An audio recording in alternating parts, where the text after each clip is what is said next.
Jean-Jacques Bourdin. Sarah Knafo est avec nous, députée européenne Reconquête. Sarah Knafo, bonjour. Bonjour Monsieur Bourdin. Merci d'être avec nous. Si je commençais avec l'entrisme des frères musulmans, ça vous va Tout à comme fait. sujet? Bon, rapport rendu à Emmanuel Macron aujourd'hui, rapport des services de renseignement, conseil de défense autour du président de la République. Alors, on le sait, objectif des frères musulmans, faire basculer la société française dans la charia, dans la loi coranique. Ça, c'est clair. Que dit ce rapport? Eh bien, il dit qu'il y a effectivement entrisme, qu'il y a entrisme sous diverses façons, le voile précoce, la communautarisation de la vie sociale et scolaire, l'interaction d'ailleurs, c'est vrai, clientéliste dans certaines communes. Des communes d'ailleurs de tous bords politiques. C'est ça qui m'a beaucoup intéressé. Les réseaux sociaux, évidemment, les réseaux sociaux. Alors, comment regardez-vous ce rapport et quelles solutions faut-il apporter selon vous ? Alors, premier élément, je pense que vous nous reconnaîtrez que ça fait des années qu'on alerte sur ce phénomène, le phénomène des frères musulmans, l'entrisme islamique dans notre pays, dans nos communes, même dans les salles de sport, etc. Donc je suis très satisfaite de voir qu'aujourd'hui, il y a une forme d'officialité à des éléments qu'on a portés, parce que je pense que ça pourra permettre aux derniers sceptiques de s'apercevoir de l'ampleur de la menace. Maintenant qu'on a dit ça, je pense qu'il y a une question qui me paraît évidente, et pardonnez-moi si elle vous paraît évidente aussi, qu'il faut maintenant se poser, c'est pourquoi est-ce qu'on a aujourd'hui cette menace des frères musulmans, alors qu'elle n'existait pas dans les années 70 ? Pourquoi elle apparaît aujourd'hui ?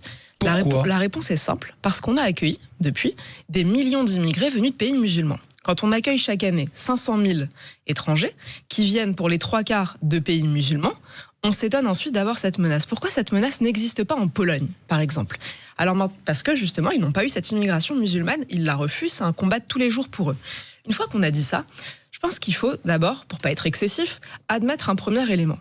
Les 500 000 personnes qui arrivent chaque année, les millions de musulmans qu'on a accueillis sur notre sol, n'ont pas tous pour projet d'islamiser le pays, de conquérir la France. C'est une évidence. Et il ne faut pas paraître excessif en disant que c'est leur objectif à tous.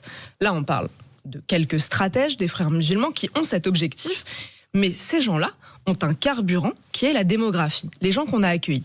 Et juste pour vous faire un parallèle qui, je pense, va vous parler, vous vous souvenez du livre de Max Weber sur l'éthique protestante et l'esprit du capitalisme.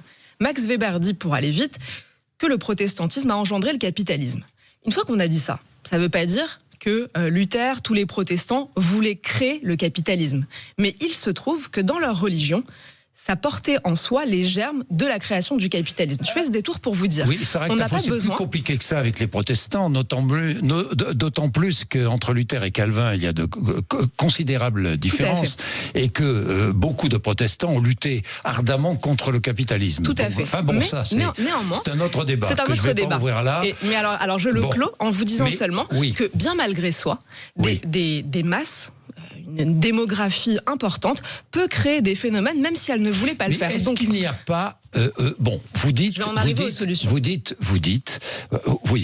en venir aux solutions. Mais est-ce qu'il n'y a pas, au-delà de la venue d'immigrés, est-ce qu'il n'y a pas aussi une autre responsabilité des dirigeants qui ont accueilli, par exemple, le Qatar, parce que ces frères musulmans sont financés.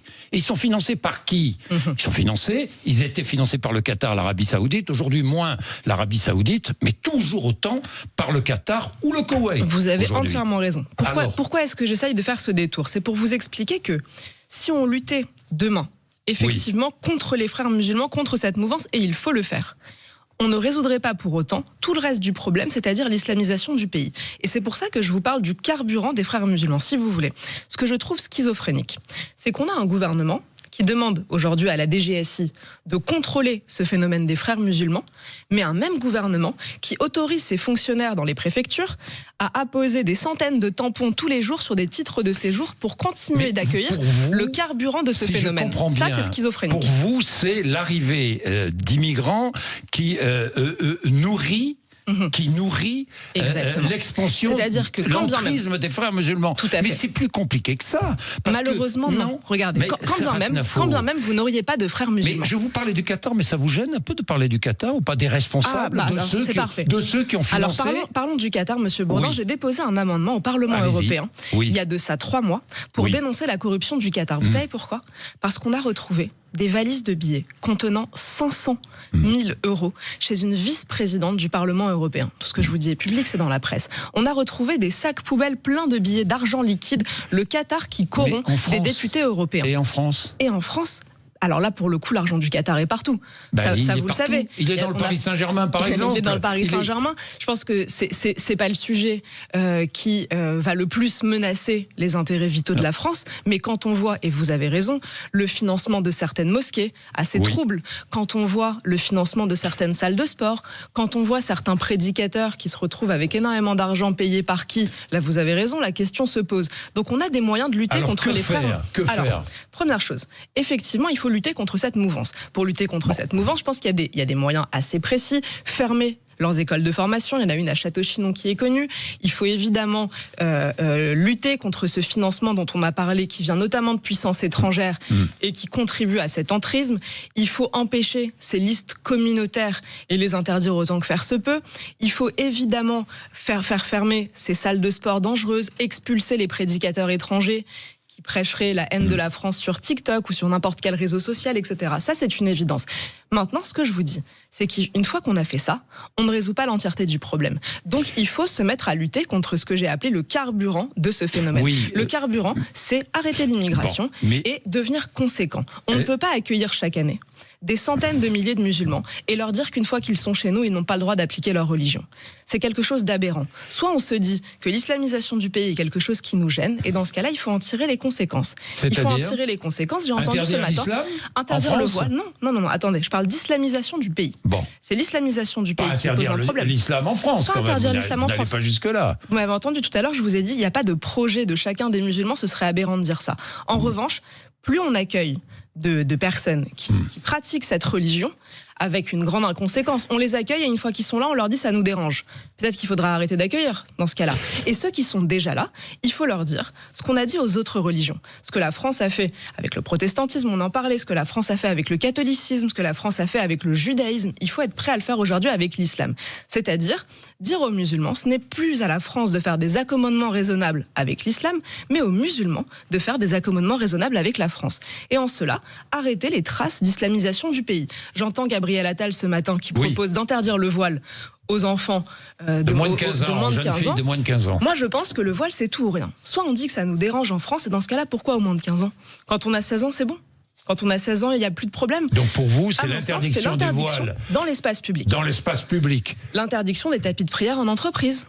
Vous voyez, en fait, toutes ces manifestations qui nous font percevoir cette islamisation du pays, il faut les empêcher. Je suis sûre que vous avez beaucoup de musulmans qui peuvent comprendre cela, qui l'appliquent déjà eux-mêmes. Mais il y a beaucoup de musulmans, Sarah Knafo, je voulais vous en parler, qui estiment qu'ils sont stigmatisés en France. Et c'est vrai que quand on s'appelle chez Karim, on trouve plus difficilement du boulot ou un logement que quand on s'appelle, je sais pas moi, Kevin. Vous avez entièrement raison. Jordan. Il y avait une très bonne étude de la Fondation des sciences politiques qui montrait qu'en réalité, vous avez parfaitement raison, il y avait ce qu'on appelle des discriminations sur ceux qui portent des prénoms. Ça nourrit l'islamisation.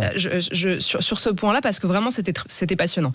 Vous avez en effet des discriminations à l'embauche sur ceux qui portent un prénom musulman. Mais vous voyez qu'il n'y avait aucune discrimination sur ceux qui avaient un nom de famille à consonance musulmane, maghrébine, mais qui portait un prénom français.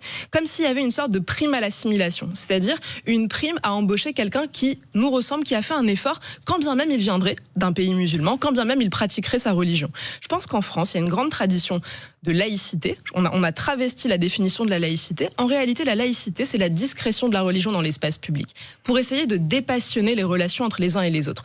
Vous savez, on dit souvent à table, il ne faut pas parler ni de politique ni de religion. On sait que le sujet religieux est un facteur très souvent dans l'histoire de clivage, d'affrontement. La laïcité, ça a un but pacificateur. Il s'agit de stigmatiser personne, il s'agit d'être violent avec personne, bien au contraire. Il s'agit de retirer un élément de violence de l'espace public pour essayer de pacifier les choses en France. Vous le savez que la situation est assez grave. Vous vous rappelez des mots de Gérard Collomb qui disait « Aujourd'hui, on est côte à côte, demain, on sera peut-être face à face ». Moi, je vois la politique comme un moyen d'éviter ça. On ne peut pas aimer son pays et vouloir la guerre civile. On ne peut pas aimer son pays et vouloir l'affrontement. Donc tout ce qui peut nous permettre de l'empêcher, il faut le faire. Sur ce terrain-là, vous rejoignez Bruno Retailleau. J'ai l'impression que vous parlez comme Bruno Retailleau. C'est la nouvelle star de la politique française, Bruno Retailleau, non? Alors je pense que vous me reconnaîtrez que lors de la création de Reconquête en 2022, on a été bien seul à défendre ces sujets. Pour le coup, on a été stigmatisé. Donc oui, je suis satisfaite de voir qu'aujourd'hui une grande partie parle comme nous. Tout à fait. Je pourrais tout à fait travailler avec certains individus des Républicains. D'ailleurs, j'en viens. Individus, certains. Oui, certains, c'est vrai. Excusez-moi. J'ai pas forcément envie de faire une alliance avec Xavier Bertrand, Valérie Pécresse, Gérard Larcher. C'est pas exactement ma droite. Avec un Bruno Retailleau, parfaitement. Si vous voulez, moi, je viens des Républicains. Donc, je connais ce parti. Je sais aussi pourquoi je l'ai quitté.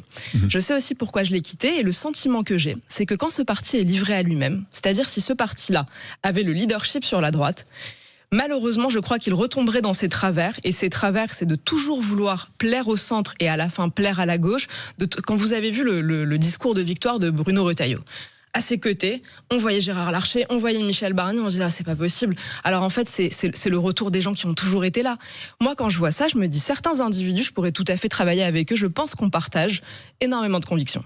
Mais je crois qu'il faudrait que ce soit notre droite, la droite de Reconquête, qui ait le leadership pour pouvoir garantir que cette fois, on ne travaille à 7, s'il vous plaît. Éric Zemmour est à le double. Dernier sondage IFOP, pardon de vous dire, présidentiel aujourd'hui, 3%. Pour Zemmour. Alors, le Harris ne donnait pas les mêmes chiffres, mais on peut argoter sur les sondages. Quoi qu'il en soit, vous connaissez dans l'histoire des gens qui ont été à 2-3 ans plus tard, ils étaient élus. Je pense que si on prend l'exemple de Giorgia Meloni, c'était exactement le cas. Est-ce que vous êtes plus proche aujourd'hui de Bruno Retailleau que du Rassemblement national ? Alors, c'est pas pour vous faire une réponse de Normande, mais je me sens parfaitement à équidistance. Si vous voulez, le Rassemblement national, à mon sens, est plutôt de droite sur les enjeux régaliens, mais vous l'avez dit vous-même, de gauche sur les enjeux économiques. Vous le dites aujourd'hui, le Rassemblement national est un parti de gauche ? Sur les sujets économiques, tout à fait. Sur les sujets économiques, ils ont sincèrement des relents socialistes. À chaque fois qu'il y a une nouvelle actualité, quand on regarde leur programme, il y a énormément de mesures qui font penser au socialisme des années 80. Ça, c'est Nicolas Sarkozy qui l'a dit aussi. Vous avez raison, beaucoup de gens le disent et beaucoup de gens le perçoivent aujourd'hui. Mais je trouve qu'à chaque fois qu'il y a des crises, c'est aussi à ça qu'on reconnaît les réflexes politiques des gens. Ils se positionnent avec les mêmes réflexes que la gauche. Je vous donne un exemple. À un moment, on parlait de taxer les super profits. Le RN a tout de suite dit oui, il faut taxer les super profits. C'est, à mon sens, c'est pas du tout des réflexes de droite. Le premier réflexe de la droite, c'est de dire qu'est-ce qu'un super profit ? À partir de quand il est super ? Vous allez créer quelle usine à gaz pour essayer de dire qu'à partir de là, on profite trop, etc. Donc oui, je pense qu'ils ont des réflexes de gauche. Je disais équidistant parce que, à mon sens, le RN, c'est plutôt de droite sur le régalien, plutôt des gauches sur l'économie. Je pense que les LR, c'est l'inverse. Exactement l'inverse, c'est-à-dire plutôt de droite sur l'économie et encore avec une forte tendance à un étatisme et à faire globalement toujours la même chose. Quand on voyait le budget prétendument de droite du gouvernement Barnier, moi je me dis que c'est pas forcément ma droite économique. Bon, je crois on va parler d'économie. Sarah Knafo, un mot encore de politique. Vous serez candidate à la présidentielle en 2027 ? Alors non, comme je viens de vous le dire, c'est Éric Zemmour qui sera le candidat. Je pense que c'est clair, hein, parce que beaucoup disent, j'entends des rumeurs, Sarah Knafo veut prendre la place de Zemmour. Ah, moi je veux prendre la place de personne, j'occupe la mienne, j'en suis pour le coup vraiment très fière. Donc Éric Zemmour sera candidat et je déclare pas, j'ajoute, je déclare pas sa candidature à sa place. Oui, mais enfin. Moi j'aimerais qu'il le soit parce que je crois que les Français ont une chance unique de pouvoir voter pour quelqu'un qui n'est pas un politicien. C'est un homme de l'histoire qui a une véritable vision, qui a eu raison longtemps avant les autres. Maintenant, je vois qu'on reprend beaucoup de ces constats. Les gens ne vont pas encore jusqu'aux solutions. Ça leur prendra peut-être encore 10 ans pour arriver à ces solutions. D'ici là, on aura perdu beaucoup de temps. Et je pense donc que le fait qu'il ait eu raison depuis tant d'années légitime, à mon sens, de lui faire confiance pour appliquer ses remèdes. Vous êtes une libérale assumée, c'est clair. Hein. En France, on est libéral dès lors qu'on ne veut pas augmenter les impôts. Donc dans cette définition, on pourrait dire oui. Bon, vous soutenez la réforme de la tarification des transports de malades qui provoque la colère des taxis ? Non. Non, je pense que ça n'est pas à eux de payer. Je pense qu'il y a énormément de réformes à faire. C'est-à-dire comment faire ? Alors, on est dans un système où l'État ne fait aucun effort, mais demande à chaque catégorie de Français des sacrifices. Je pense que c'est ça qu'il faut remettre en cause. Dans ce cas spécifique. Oui, dans ce cas spécifique. Comment faire ? Dans ce cas spécifique, vous avez un problème social où on sait qu'on a les dépenses sociales les plus élevées du monde. On veut essayer de faire porter à chaque fois sur certaines catégories le sacrifice. Au lieu de dire que c'est à l'État de revoir son modèle, à l'État de lutter contre les abus, de lutter contre les fraudes, de privatiser certaines de ses missions. N'est-ce pas aux particuliers aussi de prendre ses responsabilités responsabilités. Mais les particuliers à chaque patient de prendre ses responsabilités. Les particuliers prennent leurs responsabilités tous les jours. On est le peuple le plus taxé du monde. Donc il faut se rendre compte que nous faisons déjà des sacrifices tous les jours. Le plus taxé, le plus choyé. Pas le plus choyé, malheureusement. L'un des plus choyés. Mais vous savez qu'on a des services publics délabrés, peut-être qu'on en parlera, on a une école qui s'effondre. Vous savez qu'en Allemagne, pour aller à l'hôpital, un patient paie 5 ou 10 euros. Et vous savez qu'en France, on peut mourir aux urgences et attendre 8 heures. Je vous parle du transport des malades. Mais vous voyez bien l'état de notre système de santé. Vous avez vu pendant le Covid qu'on était tous revenus sur ce mythe qu'on avait le meilleur système de santé du monde. Donc on paye déjà très cher. À mon avis, on ne doit pas faire porter sur certaines catégories le coût de ce système qui va mal, parce qu'on a fait les mauvais choix, parce qu'on l'a bureaucratisé. Quand vous voyez le système des ARS, vous vous apercevez qu'il y a évidemment du gras. 30 milliards d'euros par an que nous coûtent les ARS. Sur ces 30 milliards, évidemment, il ne faut pas tout couper. Vous avez des dépenses administratives qui sont aberrantes. Des gens qui ne voient pas un patient de toute leur carrière et qui, justement, donnent du travail, de la paperasse, des nouvelles normes à chaque fois à ceux qui font ce travail d'opérateurs de santé, qui voient des patients tous les jours. Donc, à mon avis, c'est ce système-là qu'il faut revoir et arrêter de faire porter le coût sacrificiel sur certaines catégories. Vous êtes évidemment formellement opposé, par exemple, à une nationalisation temporaire d'ArcelorMittal. Je crois que ça ne sera pas la solution. Ou du site de Dunkerque, puisque c'est de cela dont il est question. Je crois que ça ne sera pas la solution. Je pense qu'il faut regarder les fondamentaux de pourquoi ce secteur va mal. On s'aperçoit qu'alors qu'on était un grand pays industriel, un grand pays sidérurgique, on a laissé la production d'acier aller à la Chine. Aujourd'hui, 40% de la production d'acier est produite en Chine. Pourquoi ? Parce que on s'est dit pendant longtemps que finalement la sidérurgie c'était sale, c'était pas assez écologique, ça polluait. Mais aujourd'hui, on a laissé aller notre nucléaire. Comment fait-on pour empêcher 600 licenciements, 600 suppressions de postes ? Comment fait-on ? Alors, on fait confiance à ArcelorMittal ?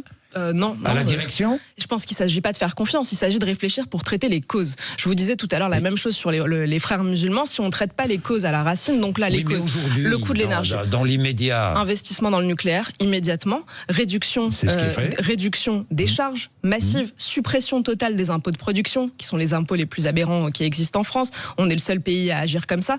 Donc tout de suite, relâcher la pression sur ces entreprises. Et on fait confiance à la direction de l'entreprise. Je ne pense pas en ces termes. Il ne s'agit pas de faire confiance. Il s'agit de laisser la liberté aux entrepreneurs en leur laissant le choix de rester en France. Il faut que ça redevienne rentable aujourd'hui d'être un industriel en France. On a tous les moyens de le faire. On est une grande nation industrielle, une grande nation d'ingénieurs. On est en train de leur mettre des boulets aux pieds et c'est presque un miracle qu'il nous reste encore des industries chez nous. Sarah Knafo, 3 sujets pour terminer. Le premier, l'école. Vous venez de la Cour des comptes. J'ai vu le rapport de la Cour des comptes sur l'école et notamment sur l'école élémentaire. L'école primaire, baisse du niveau des élèves, inégalité qui s'aggrave, inégalité de genre, inégalité sociale, inégalité territoriale, en cause, selon la Cour des comptes, la semaine de 4 jours, le temps scolaire, l'effort concentré d'abord sur le secondaire et l'attractivité insuffisante du métier d'enseignant. Que faire ? Que proposez-vous ? Alors, j'ai écouté également Édouard Philippe qui était à votre antenne hier et qui disait que l'école était un sujet majeur. C'est pas moi qui le contredirais, c'est l'un des sujets les plus importants pour notre avenir. Il dit que c'est son premier sujet. Mais il ajoute, et c'est là avec la partie avec laquelle j'étais en désaccord, il ajoute qu'il faudrait que l'école lutte davantage contre les inégalités sociales. Moi, je pense que c'est précisément ce sujet qui a contribué au déclin de l'école. C'est-à-dire qu'on a voulu assigner à l'école des centaines d'objectifs. Lutter contre les inégalités sociales, éduquer les enfants à l'écologie, aux inégalités de genre, vous venez de lire certains sujets, leur apprendre à manger, à nager, etc., etc. Tant de sujets qui, par le passé, relevaient plutôt des parents, des familles. À l'inverse, combien de temps est-ce qu'on leur a laissé ? À part toutes ces activités, combien de temps est-ce qu'on leur a laissé pour apprendre à lire, pour apprendre à écrire ? Quand vous regardez aujourd'hui les classements PISA et que vous voyez que la France a un niveau de mathématiques inférieur à celui de l'Albanie, je pense qu'il faut commencer à se poser des questions.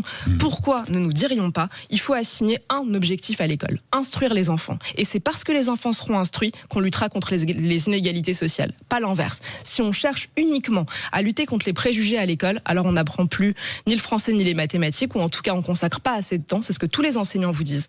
Les enseignants sont des gens qui peuvent être passionnés, une vocation sur leur matière. Ils regrettent en effet de voir qu'on réduit le temps scolaire, que quand les enfants sont à l'école, c'est pour leur... Donc il faut revoir le temps scolaire, c'est indispensable. Absolument. Il faut revaloriser les enseignants, notamment dans le primaire. Revaloriser le métier d'enseignant, rétablir leur autorité. Il faut impérativement revenir à l'exigence à l'école. C'est-à-dire qu'un modèle où on donnerait des gommettes pour donner des bons points, moi je n'y crois pas. Je crois au classement, je crois aux classes de niveau, je crois qu'on progresse quand on est avec des gens qui ont un niveau similaire au sien, je crois pas à l'hétérogénéité dans les classes. Les professeurs vous disent que c'est difficile de faire cours et pour les bons élèves et pour les mauvais quand ils ont des élèves qui sont trop mélangés. Donc oui, je pense que revenir à l'excellence scolaire passera par ça. Bien, un mot sur l'audiovisuel public, puis je termine avec Gaza. L'audiovisuel public, Delphine Ernotte reconduite à la tête de France Télévisions. Je rappelle le budget, 2,5 milliards d'euros, 8800 salariés à France Télévisions, projet Dati, holding regroupant France Télévisions, Radio France, l'INA et peut-être France Média Monde. Vous êtes favorable à ce projet ? Non, je pense que ce projet-là n'est pas du tout la question. Je pense que la question qui se pose aujourd'hui, c'est celle de la privatisation. Vous avez rappelé ce budget faramineux, oui. 2,5 milliards d'euros par an.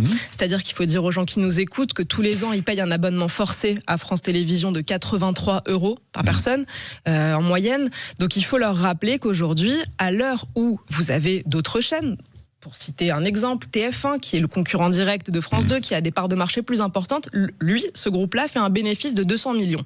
À l'inverse, on a France Télévisions qui nous coûte 2,5 milliards. En principe, une chaîne, ça doit rapporter de l'argent, à minima ne pas trop coûter. Mais quand ça coûte avec nos impôts, alors que vous avez des concurrents qui font exactement le même métier et qui parfois le font mieux que vous. Beaucoup n'en veulent pas. C'est pas à eux de choisir. Beaucoup d'entreprises privées n'en veulent pas. Mais c'est aux Français de choisir. Vous voyez ce que je veux dire ? Faites un sondage. Très forte baisse de chiffre d'affaires pour TF1, par exemple. Faites un sondage. Demandez aux Français s'ils veulent continuer de payer avec leurs impôts les humoristes de France Inter qui, pour la plupart, les insultent à longueur de journée et les méprisent. Demandez aux Français s'ils veulent continuer de payer pour du divertissement sur France Télévisions. Moi, par exemple, j'adore Fort Boyard. C'est très bien, j'ai regardé ça depuis que j'étais enfant. Est-ce que c'est normal de payer ça avec nos impôts ? C'est évident que non. Vous avez, dans l'ère dans laquelle nous sommes, des dizaines de chaînes de télévision. Vous avez des abonnements à foison sur Internet. Et il y a des Français qui font ça aussi très bien. Vous avez des plateformes de streaming où on peut regarder aujourd'hui n'importe quelle émission. Est-ce que c'est normal de payer un abonnement forcé de 83 € par personne ? À mon sens, la réponse est très claire. Si on posait la question aux Français, je pense qu'ils répondraient la même chose. J'ajoute un seul élément qui pour moi est grave, c'est que j'accepte tout à fait, c'est une évidence, qu'il y ait des chaînes de gauche. C'est très bien. Moi, ça ne me dérange pas, j'aime la pluralité. S'il y a des chaînes qui ont une sensibilité plus à droite, d'autres à gauche, c'est parfait. En revanche, avec nos impôts, je crois qu'on devrait pouvoir exiger un service public bien plus neutre. Quand je vois Madame Ernotte, vous l'avez citée, qui vient d'être reconduite, d'ailleurs je remarque que la presse en a très très peu parlé alors que c'est un élément majeur, qui vient d'être reconduite. Alors que France Télévisions est en déficit. Tout à fait. Qui trouve qu'il y a trop de blancs de plus de 50 ans sur le service public, qui exige des clauses de diversité pour faire voir plus de Français d'origine, plus de personnes d'origine étrangère dans les programmes de France Télé, qui exige qu'on voit plus de LGBT, vraiment une vision à l'américaine. C'est l'idéologie de Disneyland, quoi. Quand vous voyez cette femme qui est reconduite, on n'en parle quasiment pas, elle fait tout ça avec nos impôts. Moi je dis, vous avez le droit d'être idéologue avec votre argent, avec vos propres clients qui payent pour ce que vous faites, mais pas avec des gens qui sont forcés de payer pour vous. Deux dernières choses. Vous admirez toujours Donald Trump ? Toujours autant ou... Alors, j'ai jamais vraiment parlé d'admiration. En revanche, j'ai parlé d'une satisfaction à voir le peuple américain qui souhaitait reprendre son destin en main. C'est une chance pour les États-Unis, l'Europe et le monde, Donald Trump, président ? Je pense que c'est allé un peu vite de dire ça. On est au tout début de son mandat. On verra si ce sera une chance. Vous êtes plus prudente, là. Je vous sens plus prudente. Moi, je suis toujours assez mesurée dans mes propos, vous remarquerez. Oui, en revanche, je pense Donald Trump, vous ne l'étiez pas à une époque. J'ai toujours été mesurée sur tous les sujets, surtout quand, puisque moi, mon intérêt principal, c'est l'intérêt de la France, j'ai remarqué, et j'en suis satisfaite, que les États-Unis ont décidé de dire l'Amérique d'abord. Je crois qu'à notre tour, on doit être capable de dire la France d'abord. Quand je vois ce qu'il fait aujourd'hui... Moi, c'est plutôt la France d'abord en premier. Si parfois des intérêts européens peuvent servir... Face aux États-Unis ? La France d'abord. Avant toute chose, quand on voit les intérêts parfois divergents au sein de l'Europe, je ne peux pas dire l'Europe d'abord sans me dire que les intérêts nationaux doivent toujours primer. L'Europe qui réfléchit à remettre en cause l'accord commercial et politique entre l'Union européenne et Israël, extension des opérations militaires israéliennes, la volonté claire, peut-être, de chasser de Gaza plus d'1 million de Palestiniens. C'est un plan qui est en préparation, et les chasser vers la Libye. C'est quoi ? C'est un nettoyage ethnique ? J'emploierai pas ces mots-là. On est dans une guerre. Les guerres, c'est toujours tragique. Il y a des moyens qui peuvent toujours être remis en question. C'est une évidence. Quand on essaye quand même de se demander pourquoi cette guerre a lieu, pourquoi ? pourquoi ça continue, et qu'on se souvient des massacres du 7 octobre, et qu'on se souvient de la demande d'Israël, à savoir la libération des otages. Quand on sait qu'il y a encore des otages qui sont détenus, on comprend que la guerre continue. Ensuite, pour ce qui est de l'Union européenne, moi j'avoue que ça me frappe de voir une institution qui a accepté de financer un organisme comme l'UNRWA, donc un organisme qui a été mêlé aux attentats du 7 octobre, dont certains des membres de cette association financés par l'Union européenne ont participé à des commandos djihadistes, et je ne les ai pas vus faire un tel mea culpa à ce moment-là. Alors que pour le coup, ils ont violé des femmes, tué des enfants, égorgé des bébés, et je ne les ai pas entendus avoir une telle émotion à ce moment-là. Est-ce que les crimes du Hamas justifient les crimes d'Israël à Gaza ? Alors, pardonnez-moi, je trouve que cette question est mal posée, si je puis me permettre, parce que vous êtes en train de comparer du terrorisme à la réponse d'un État et d'une armée régulière. Il est évident que le terrorisme... Un État qui n'a pas su prévenir une attaque terroriste et qui n'a pas su prévenir le 7 octobre. Sur ça, vous avez entièrement raison, et je pense que ça laissera des traces dans la population israélienne. Que c'est un peu, si vous voulez, l'équivalent de la ligne Maginot qui a été franchie pour chez nous. Je pense que ça laissera des traces, un traumatisme longtemps, que cette impression d'infaillibilité qui pouvait être celle d'Israël ou de son gouvernement a été fortement battue en brèche par cette attaque surprise. Donc sur ce point-là, vous avez raison. Merci Sarah Knafo d'être venue nous voir ce matin sur l'antenne de Sud Radio. Merci. Il est 8h59.